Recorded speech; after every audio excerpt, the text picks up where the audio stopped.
Heto na po ang 5 naunang nag-comment at 5 napili ko. Comment lang po kayo at kahit hindi kayo una baka mapili ko kayo sa shoutout. Bukas naman po yung iba. At ito na ang una na si Lodi Bain Tyron, Lodi Hannah Francine Estelor, Lodi Abdul Ariba, Lodi Anwar Bascusain, Lodi Shakul Hodes, Lodi Lea Yestok, Lodi Dennis Estrera, Lodi Estrada Ditado, Lodi Rezero, Lodi Arvin Gaspay. Maraming salamat po sa inyong lahat at kung bago ka pa lang dito, baka naman. Ika-118 kabanata, sa pagpapatuloy. Masayang sinabi ni Ryu sa kanila na syempre. Ngayon kung ganoon, aalis na ba tayo? Sinabi naman ni Junho na may dalang isang malaking supot ng tela na hindi ako nakapunta sa laban ng Dragon Ranking exams dahil sa training, pero gagawin ko ang lahat para maging kasing kapaki-pakinabang ng makakaya ko ngayon. Sinabi naman ni Hyorong na hindi na nakapagtaka kung bakit abala ka kahapon sa pag-iimpake ng mga gamit. Talagang handa ka talaga. Ha, sinabi sa kanya ni Tito Jiang na ano ang dala mo. Sumagot si Junho na gamot, benda, tela ng bulak, ilang simpleng pagkain, at tubig. Narinig ko kasi na maaari kang masaktan sa laban ng Dragon Ranking exams, kaya natumuro si Ryo kay Moyong Wii na sinabi niya na oo, pwede talagang masaktan ang mga tao bago pa magsimula ang laban, at hindi natin tiyak kung mangyayari yun ngayon. Kaya ikaw na ang bahala sa pag-aalaga. Na sinabi naman ni Moyong Wii na hindi ko iniisip na mangyayari ulit yon. Saka, ako na ang mauuna. Napatikom siya ng kamao ng sinigaw sa kanya ng mga babae na good luck, batang ginoong Merong. Dagdag pa ng isa na batang ginoong Merong, kumusta ang sugat mo? Napahinga naman si Ryo na sinabi niya na hindi pa man siya ganap na nakabawi, pero tingnan mo siya, nagpapakatapang. Well, kung iisipin na siya ang pinuno ng ating Isojo Association, iyon ang tamang ugali na dapat ipakita. Na sinabi naman sa kanya ni Tito Jiang na hoy. Dagdag pa niya na hindi ko alam kung saan tayo magsisimula. Pero pag-usapan natin ang zither na yun. Nakalimutan mo na ba ang sinabi ko sa'yo? Sinabi sa kanya ni Ryo habang naiisip ito na naghanda na ako ng maraming bagay, kaya huwag kang mag-alala. Sinuri ko rin ito kasama ang mga kaibigan nating halaman sa likod ng dorm namin. Na nagulat ang mga ito na naiisip ang halamang nalanta na sinabi ni Hyorong na kung ganun, ang nalalantang hardin ng bulaklak sa likod ng dorm natin ay gawa mo pala, Ryo yun. Dagdag pa ni Tito Jiang na, teka, ikaw pala ang pumatay ng mga halaman? Natahimik lang na nakayakap sa supot ng tela si Junho. Sinabi naman sa kanila ni Ryo na well. Nag-eksperimento lang ako gamit ang pinakakaraniwang paraan na natutunan ko sa sound art class, pero sa kasamaang palad, baka medyo sobra ito para kayanin ng mga halaman. At naalala ito na sinabi ng guro na ang pinakamainam na paraan para praktisin ang sound art mo ay patugtugin ito sa mga halaman. Dagdag pa nito habang makikita ang halaman na nalanta na dahil nilalabanan ng mga halaman ang enerhiya sa tunog. Pwede mong masilayan sa iyong sariling mga mata ang resulta ng sound art mo. Balik sa kanila na sinabi sa kanya ni Tito Jiang na hindi ko iniisip na ibig sabihin nun ay ipapadala lahat ng halaman sa likod ng dorm sa ilalim ng lupa, di ba? Na sinabi sa kanya ni Ryo na hindi ko alam na ganun ang magiging epekto ng sound art ko sa kanila. Well, patuloy ang pagbabago ng kalikasan, at mahirap hulaan ang tulad ko. Kaya bakit hindi na lang natin ituring na aksidente at tawagin itong kakayahan ng isang henyo? Napatingin sa kanya si Tito Jiang ng tahimik na hindi makapaniwala. Tumawa si Hyorong na sinabi niya na nagsimula na ito. Tara na rin. Maraming estudyante ang nakikinig sa nagsasalitang tao na sinasabi na sa pagdaraos ng paligsahan, nagaganapin sa susunod na buwan, ipinapangako naming lahat sa Heavenly Martial Academy na hindi kami lilihi sa matuwid na landas, mawawala ang aming pananampalataya, o hahamakin ang buhay ng iba. Dagdag pa ng dalawang ito na nanunumpa na at ipinapangako na lahat ng kalahok ay buong puso at dedikasyon na makikibahagi sa paligsahan na ito. At ipapakita namin ang isang karapat-dapat na pagtatanghal. Napasigaw naman ang mga ito nang ipinapangako naming ipapakita sa inyo ang isang karapat-dapat na pagtatanghal. At isang tao ang makikita na tumayo. Ito pala ay ang Heavenly Martial Samsung, Sword Saint na si Moyong Jongchon. Na lolo ni Moyong Wii. At tumayo din ang Heavenly Martial Samsung, Sword Empress na si Oksong Lee. Na master ni Doc Go at ni Yeren. Tumayo din ang Heavenly Martial Samsung, Dao Saint na si Husek Ha. Na master ni Ganga. Napasigaw ang mga ito nang makita ang mga Great Three Heavenly Martial Arts Stars. Sumuntok naman ito sa kamao habang nakaupo na sinabi sa kanila na salamat sa pagdalo sa paligsahan ngayong taon, Heavenly Marshal Samsung. Napatingin naman ang elder na ito na sinabi niya na halos isang buwan pa bago ang huling laban, pero akala ko hindi kayo dadalo sa seremonya ng pagbubukas. Humahanga ako sa kung gaano ninyo pinapahalagahan ang mga Rising Stars ngayong taon. Dagdag pa nitong ngumiti na at dahil ang inyong mga inapo ay nasa akademya ngayong taon. Sigurado akong mas excited kayo para rito. Na sinabi pa ng nagsasalita sa entablado na magsisimula sa preliminary round na gaganapin pagkatapos ng seremonya ng pagbubukas ngayong araw.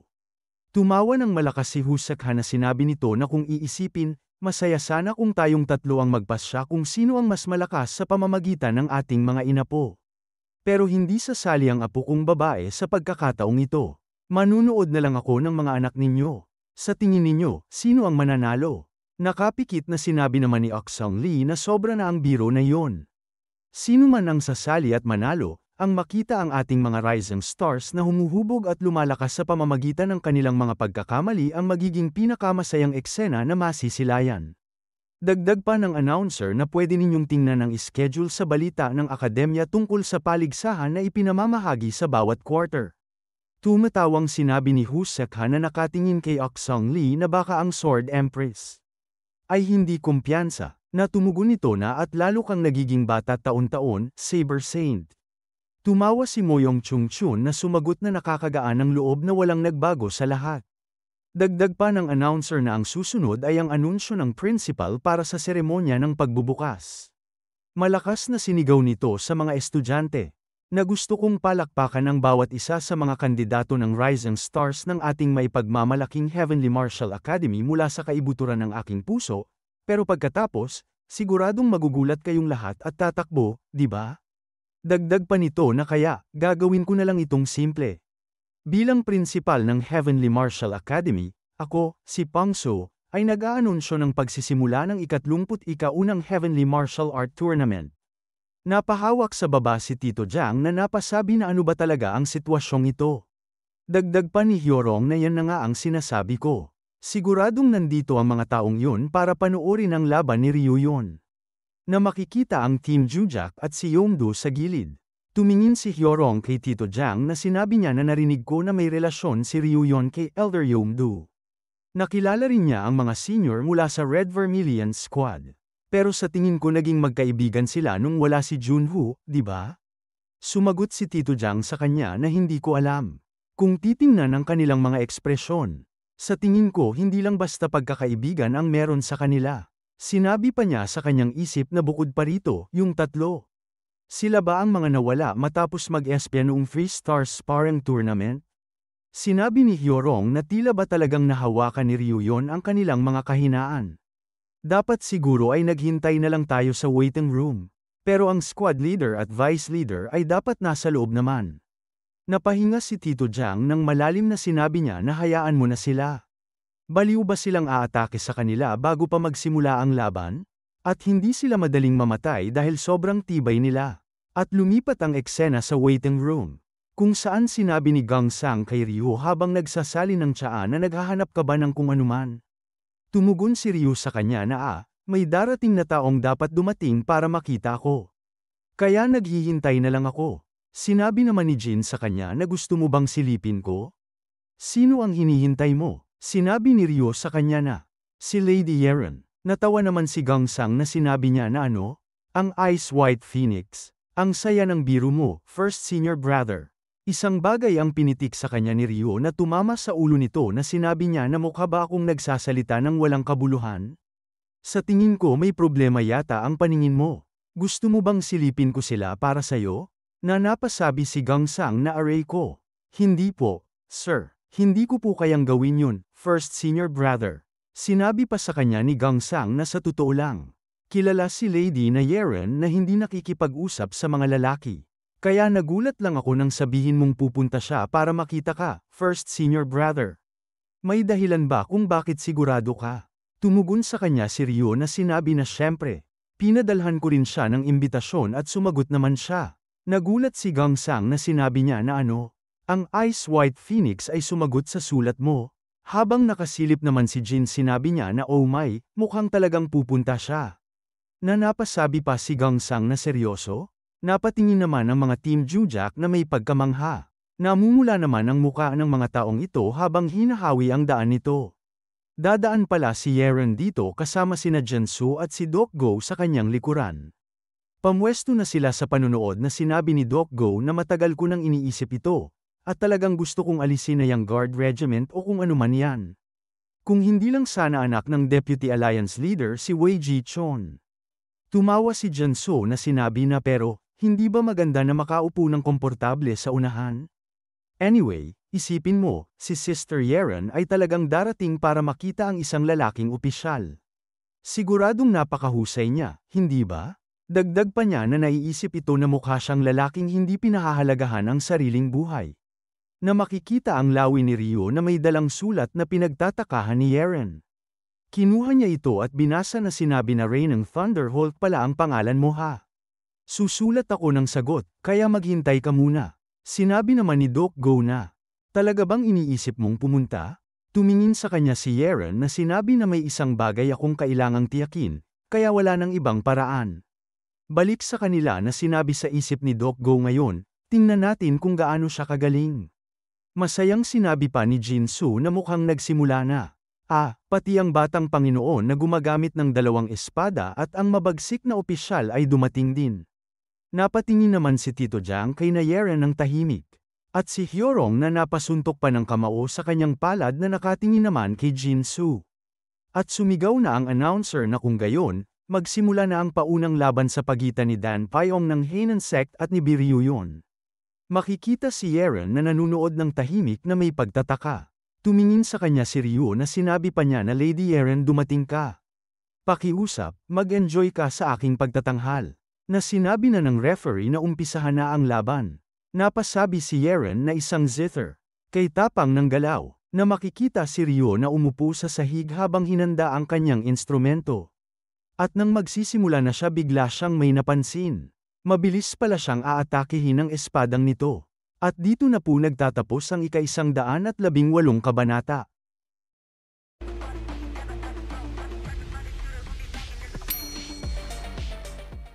Ika-119 na kabanata. Sa pagpapatuloy, sinabi ni Doc Go na nakikita ko sa sinabi mo, hindi tunog na sining ang kanyang espesyalidad, tama ba, Junior Sister? Ang weird na hayop na yon. Sinabi naman ni Jinsu na pero nagdala pa rin siya ng zither sa paligsahang ito. Kung ganoon, ano ang espesyalidad niya? Naiisip ni Yeren ang mga kakayahan ni Ryo na sinabi niya na hindi ko alam. Pero sigurado akong hindi yun sining ng tunog. Umupo sa sahig si Ryo at hinanda ang kanyang instrumento. Ngunit nang tutugtog na siya bigla siyang may napansin. Agad pala siyang sinugod ng kanyang kalaban na tinutok sa kanya ang espada nito. Mabilis namang iniwasan ito ni Ryo. Patuloy siyang inatake nito na napasabi siya sa kanyang sarili na hindi ito maari. Dagdag pa niya sa isip habang tinapak niya ng kanyang kamay ang sahig na sinabi pa niya sa isip na teka lang. Na umangat siya sa hangin habang nakakrus ang mga binti na sinabi pa niya sa isip na kung ipagpapatuloy niya ito, mapapahamak ako. Na makikita na patuloy siyang umiiwas sa ginagawang pag-atake sa kanya nito. Napatingin si Ryo dito na sinabi pa niya sa isip na bigyan mo ako ng kaunting oras para tugtugin ito, pwede ba? Na muli na naman niyang tinapak ang sahig.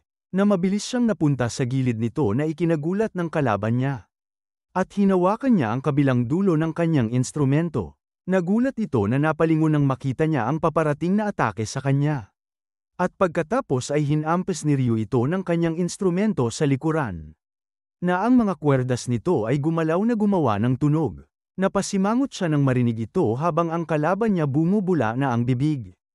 Hindi naman makapaniwala sina Hyorong at Tito Jiang pati na ang mga manunood. Ganun din si Yomdo at ang mga Team Jujak. Napahinga si Doc Go na may ngiting may pagkukutsa na sinabi na aba, sa huli ginamit nga niya ang kanyang zither para pabagsakin ang kanyang kalaban, ano? Na sinabi naman ni Jinsu na ang mga kwerdas ay tumunog din. Dagdag pa niya na ito ba ang tinatawag na sound art? Na seryoso lang na nakatingin si Yeren. Napangiwi naman ng bibig si Ryo habang hinawakan niya ito sa damit na tila wala ng malay. Agad na sinabi ni Ryu sa referee na teka lang. Itinuro niya ito na sinabi na ang taong ito ay nakapikit lang, at hindi pa siya bumabagsak. At gaya ng nakikita ninyo, hawak pa rin niya ang kanyang espada. Bakit hindi natin bigyan ng kaunting oras ang taong ito para pakalmein ang sarili niya? Makikita ang referee na nag-iisip. Biglang binitawan nito ang kanyang hawak na espada na makikita si Ryu na napasimangot. Nasinigaw kaagad ng referee na si Ryu yon ang nanalo. At pagkatapos ng kanyang laban sumunod naman ang kasunod na sinabi ng mga babaeng ito na namumula ang mga mukha na grabe. Ang pogi niya, dagdag pa ng isa na tama yan. Hindi ko akalaing titibok ng ganito kabilis ang puso ko habang nanunood ng ibang nakikipaglaban.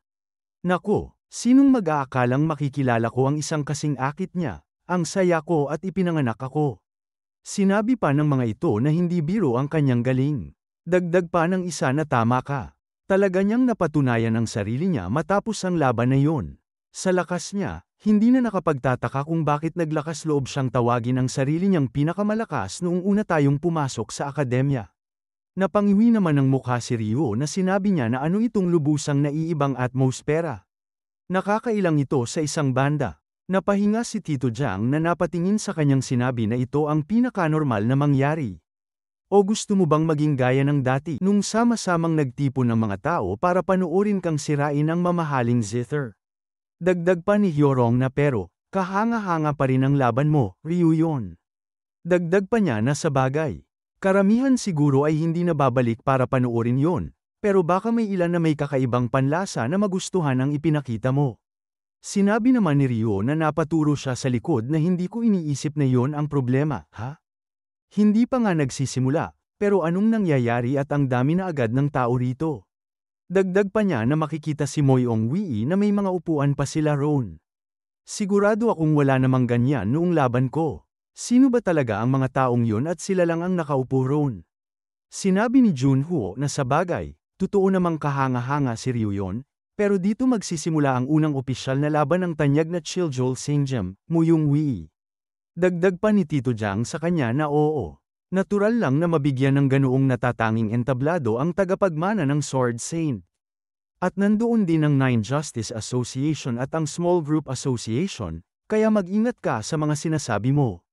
Nagtatakang sinabi naman ni Ryu na ano ba talaga ang nangyayari sa mga kakaiba nilang pangalan, Wastewater at Fluttering. Pinagtatawanan niya ang mga pangalan nila. Napasabi naman si Hyorong na hindi mo ba talaga alam ang tungkol sa dalawang paksayo ng Heavenly Martial Academy?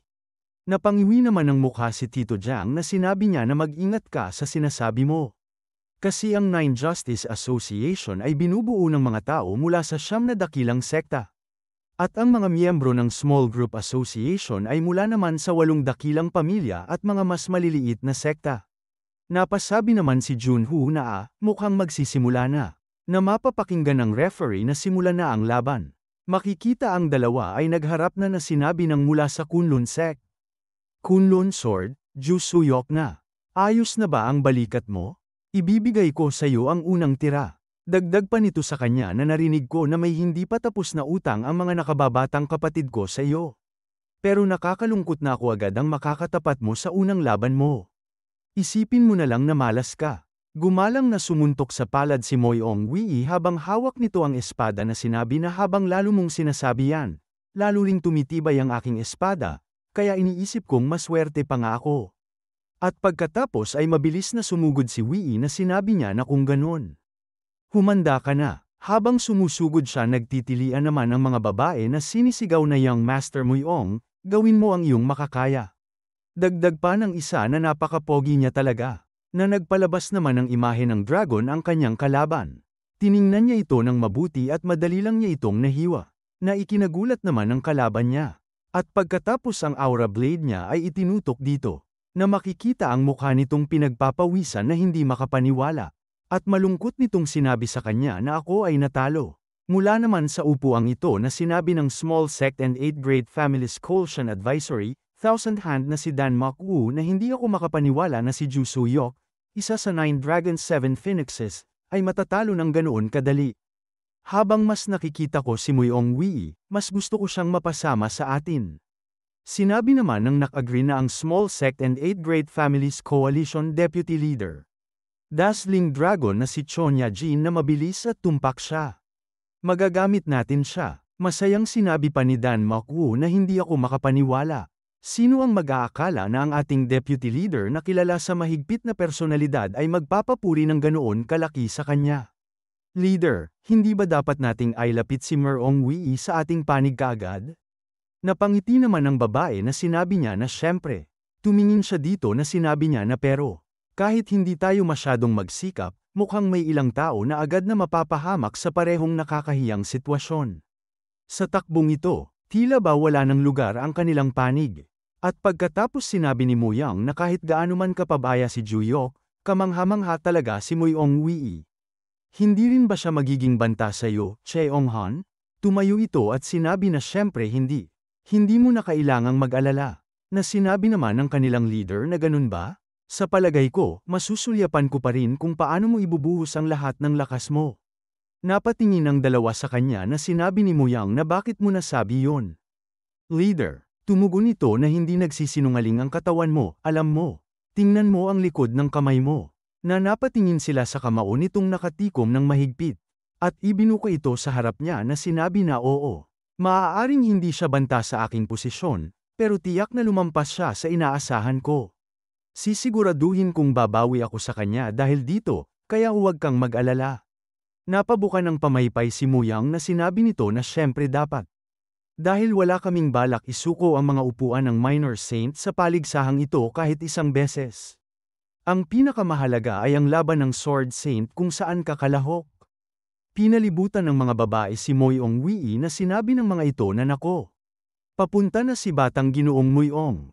Ang gwapo niya ngayon. Dagdag pa ng mga ito na Young Master Moyong congratulations sa pag-abot sa final. Napasabi naman si Junwoo na maganda ang laban. Pero, mukhang medyo nahihirapan siya na napapalibutan ng lahat ng babaeng opisyal. Baka kailangan niya ng tulong ngayon. Tumawa si Hyorong na nakatingin sila kay Ryo na sinabi na hindi ba pwede natin siyang iwan muna. Magiging magandang aral ito para matutunan niya ang halaga ng pagpapakita ng mahusay na pagtatanghal. Napatakla naman si Ryo na sinabi niya na karma na rin yun mula sa kanyang panloloko. Pwede ko namang palabasan ng taong yun sa isang sipa lang. Hindi naman siya may 3 braso, di ba? Sinabi naman ni Tito Jiang na hindi ko iniisip na yun ang sasabihin ng isang taong nangangarap na magtanghal sa entablado, pero talagang malupit yun, Ryu yun. Dagdag pa ni Tito Jiang sa kanyang isip na ginamit niya ang teknik na yun kahit hindi pa gumagaling ang kanyang sugat. Mataas ang posibilidad na muling sumakit ang kanyang pinsala. Aba, dahil ito ang kanyang unang opisyal na laban, siguradong gusto niyang tapusin ang laban ng may katiyakan. Umalis na sila habang sinasabi ni Ryo na iwanan na natin ang mayabang na yun at kumain na tayo. Dahil ito naman ang paligsahan, malamang maraming karne ang ihahain, di ba? Sinabi naman sa kanya ni Tito Jiang na sa halip na matatabang pagkain, mas mainam ang isda at mga pampalusog para sa kalusugan sa ganitong pagkakataon. Lalo na para sa hangal na yun. Ibig kong sabihin, si Moyong Wei, na nagtataka lang si Junwoo na nakatingin sa kanila. Na si Hyorong naman ay tumatawa lang. Mabilis na tumakbo si Ryu habang sinisigaw na ang matatalo ay siyang maghuhugas. Humabol sa kanya si Junwoo na sinabi niya na nasa disbentahe ako. Napakinggan naman ang boses niya nito. At agad na napalingon na may kakaibang itsura ng muka habang sinabi naman sa kanya nito na leader. May nangyari ba? Tumugon ito habang mabilis na nawala si Ryu na wala naman. Dagdag pa nito habang seryosong nakatingin pa din na mukhang dumaan lang ang taong hinahanap ko. Masaya ako, dahil magkikita na rin kami sa lalong madaling panahon. At dito na po nagtatapos ang ika-119 na kabanata.